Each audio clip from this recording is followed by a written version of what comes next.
E eu tenho uma pergunta que pra mim eu queria muito fazer, porque quando você ia ser preso, você podia ir pra outro país. Eu, particularmente, teria ido. Eu falei, caramba, ser preso, perder a sua liberdade é a coisa mais preciosa que a gente tem na vida. Por que você não escolheu sair pra outro O país? Porque te ofereceram, né? querido Igão, é uma coisa. Eu jamais. Eu vou contar uma pequena história para vocês saberem o que eu estou falando. Minha mãe teve 8 filhos. Ela criou esses filhos sozinha, praticamente. Não foram poucas as vezes em que a gente não tinha o que comer em casa. Eu morava no fundo de um bar. O banheiro que a gente utilizava era o banheiro que os bêbados do bar utilizavam. Nossa senhora. Era lá que tinha que tomar banho minha irmã, minha mãe e nós. Eu tinha uma vontade de chupar chiclete de bola. Naquele tempo chamava de chiclete americano. Vocês não viviam, o pai de vocês ou o avô de vocês, Quer dizer, não? sabe, aquele que fazia bola. Você não imagina a loucura que eu tinha de fazer uma bola. E nunca tive dinheiro para comprar o chiclete. Eu trabalhava quando o meu tio ia no banheiro do bar, ele pedia para mim tomar conta do bar, eu poderia roubar um chiclete e levar para casa. E eu não roubava, porque eu tinha medo de envergonhar minha mãe. Eu tinha um companheiro chamado Boquita. Boquita era filho de um cara sergipano, não esqueço nunca. Esse Boquita mascava o chiclete dele o dia inteiro. Quando esse Boquita ia jogar fora, eu pedia para mim. Nossa senhora. Pedia. Não tenho vergonha de dizer isso, não.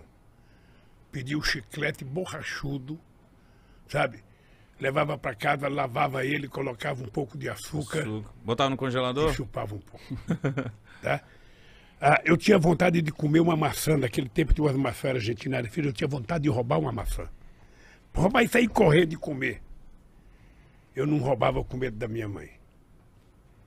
Sabe? Essa foi a educação que eu recebi da dona Lindu. Aí você não tem noção. Eu jamais imaginei na minha vida que eu ia sofrer o que eu sofri de ataque de corrupção. Com essa gente, com esses bandidos sabendo que eu não tinha feito. Então, eu poderia ter saído do Brasil. Eu poderia ter ido para outro país, eu poderia ter ido para uma embaixada, mas eu tomei a decisão de que eu tinha que ir para Curitiba, eu tinha que ir para a Polícia Federal. Eu precisava provar que o Moro era mentiroso. Eu precisava provar que a Força-Tarefa de Curitiba era uma quadrilha. E se eu fugisse, ia aparecer uma fotografia minha, ou fugitivo.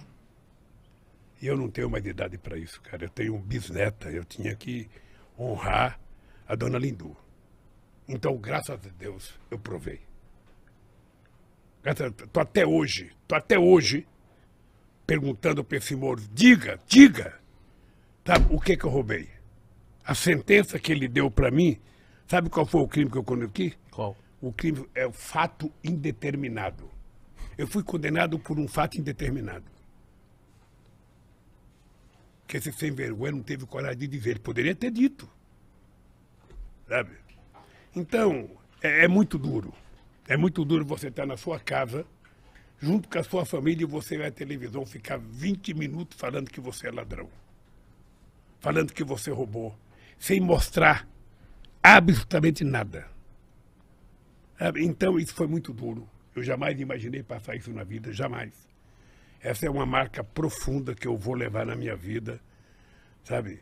E eu ainda vou pensar bem, mas em algum momento eu vou processar, porque nem que for um tataraneto meu, quinquaraneto, sextataraneto meu, um dia vai ganhar um processo contra essa sacanagem que fizeram comigo. Você ficou quanto tempo nesse processo? Eu fiquei preso 580 dias. Mas o processo foi 4 anos de denúncia, sabe? E aí eu sou agradecido àquele pessoal que fez a vigília para mim em Curitiba, aquelas pessoas que ficaram lá embaixo de chuva, embaixo de sol, sabe? Eles cantavam todo dia de manhã para mim, gritavam bom dia, presidente, boa tarde, presidente, boa noite, presidente, durante 580 dias. Então é uma coisa que marcou a minha vida. Eu saí da cadeia um outro homem, tive a graça de Deus de sair, sabe, pra Cajacajanja, sabe? Ela morava em Curitiba, ela mandava uma comidinha pra mim toda noite, sabe? Ela te conquistou pela comida. Nordestino, né? Conquistou pela barriga. Não, e ela não deixava eu mandar minha roupa para lavar fora, ela queria ela levar para casa para lavar. Aí quando eu saí, eu falei, não tem outro jeito, eu vou casar com a bichinha. Mas o que passava na sua cabeça lá dentro? O que você aprendeu? O que você falou que você virou outro... Olha... O que passava ali dentro? Mitico, é engraçado porque o sofrimento, às vezes, ele te ensina a ficar maior, mais generoso. Eu não podia ficar com ódio dentro da cadeia, porque senão eu tinha que ficar dando cabeçada na parede. Então eu comecei a ler muito, sobretudo sobre a escravidão, para conhecer um pouco melhor o Brasil. Eu comecei a pensar na minha vida, o que tinha acontecido na minha vida, o que eu já tinha feito. E a solidariedade que eu recebi era muito grande, gente. Nunca tinha acontecido com um ser humano o que aconteceu comigo. Nunca.